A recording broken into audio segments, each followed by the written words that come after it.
am Jamison Smith, a wealth advisor with UWA, and in this video I'm going to explain everything that you need to know about utilizing a trust within your estate plan. There are many different kinds of trusts that can be implemented in your estate planning, but in this video I'm going to focus on the two most common and the differences between a revocable and an irrevocable trust. Which one is the better option will depend on your financial situation and your specific estate planning goals. The first one, a revocable trust, just as the name states, this can be revoked, meaning it can be changed or updated at any time while you are still living. This is also known as a revocable living trust, and this can be a great option if you want to establish a trust but want to have complete control over your estate and the assets while you are still alive. Upon death, a revocable trust can become irrevocable, meaning it can incorporate protections that you want in place after you pass. Some of the benefits would be that it's flexible, you have the ability to amend it while you're still living. It avoids probate and provides privacy compared to assets going through the probate process and could be public record.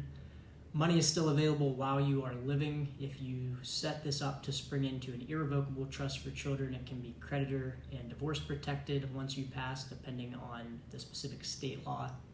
You can also preset rules around distribution and when beneficiaries can access the money. Some of the disadvantages would be that there's no real tax benefit since it's still included in the estate, and there's no asset protection while you are still living. Any assets held inside an irrevocable trust while living are still included on your balance sheet for Medicaid spend-down purposes when trying to get approved for aid from the government in the case of a long-term care event. An irrevocable trust, as the name states, cannot be changed or amended easily.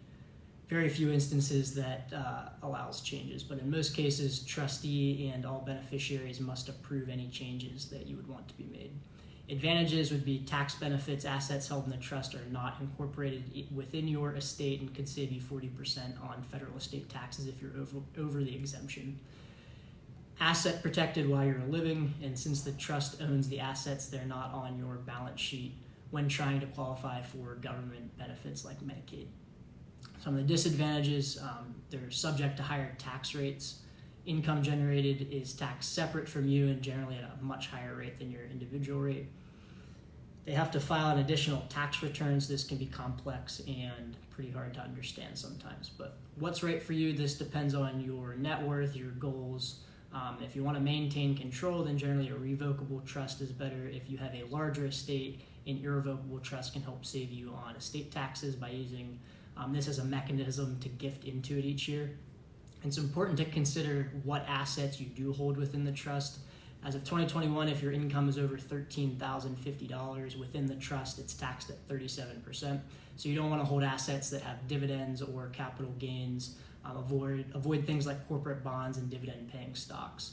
Life insurance and growth stocks are the most tax-efficient assets to hold inside of an irrevocable trust. If you have any specific questions about your estate planning situation, feel free to reach out and we're happy to help.